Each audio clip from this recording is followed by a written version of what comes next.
Pinagpapaliwanag ng Energy Regulatory Commission ang kumpanyang Solar para sa Bayan Corporation ni Batangas 1st District Representative Leandro Leviste kaugnay sa pag-operate nito ng walang pahintulot.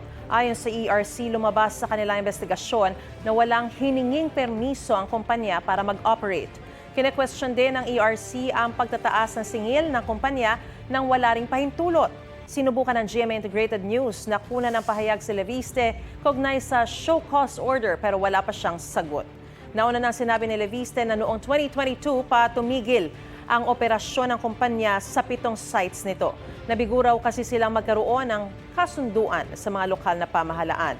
Kaugnay naman sa mataas na singil, hindi umano nila kayang magpatuloy na operasyon ng palugi kaya sila nagtaas ng singil.